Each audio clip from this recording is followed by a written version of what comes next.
মনির, একটু জানাবেন, কিছুক্ষণ আগেই আমরা জানতে পেরেছি সমাবেশ শেষ হয়েছে, রাস্তাঘাটের অবস্থা কি দেখছেন, আর এখন আপনি যেখানে আছেন সেখানকার সবশেষ কি তথ্য?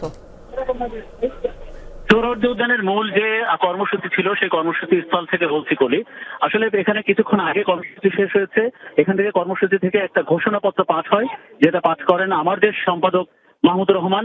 তিনি এই বাংলাদেশের এ যাবৎকালের সবচেয়ে বড় একটি সম্মেলন সমাবেশ বা ফিলিস্তিনের গাজায় গণহত্যার প্রতিবাদে বাংলাদেশে এ যাবৎকালে সবচেয়ে বড় প্রতিবাদী একটি কর্মসূচিতে যেটা দেখা গেল এই সোহরাওয়ার্দী উদ্যান থেকে। তো সেই ঘোষণাপত্র, এই বড় প্রতিবাদী কর্মসূচি থেকে প্রতিবাদ জানানো হয় বিশ্বের বা বড় বড় মুসলিম দেশের দরবারে বা প্রত্যেকটা সরকারের কাছে আবেদন জানানো হয়েছে যে ইসরায়েলের বিরুদ্ধে সোচ্চার হওয়ার, বা আমেরিকা বা ইসরায়েল যে যে আসলে যে সমন্বয়ে ফিলিস্তিনের গাজায় যে গণহত্যা চালানো হচ্ছে সে বিষয়ে একটা সোচ্চার হওয়ার এখান থেকে জানানো হয়েছে।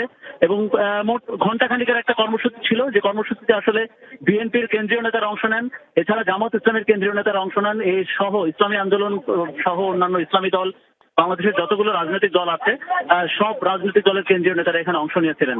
প্রত্যেকের কণ্ঠে আসলে গাজার গণহত্যার প্রতিবাদ ছিল।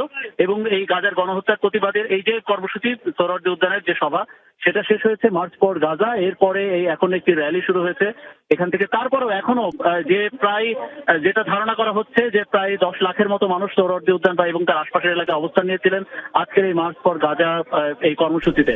এখন তারপরে সোহরাওয়ার্দী উদ্যানে এখনো অসংখ্য মানুষ অবস্থান। জি, ধন্যবাদ আপনাকে মনির, আমাদের সঙ্গে যুক্ত হওয়ার জন্য।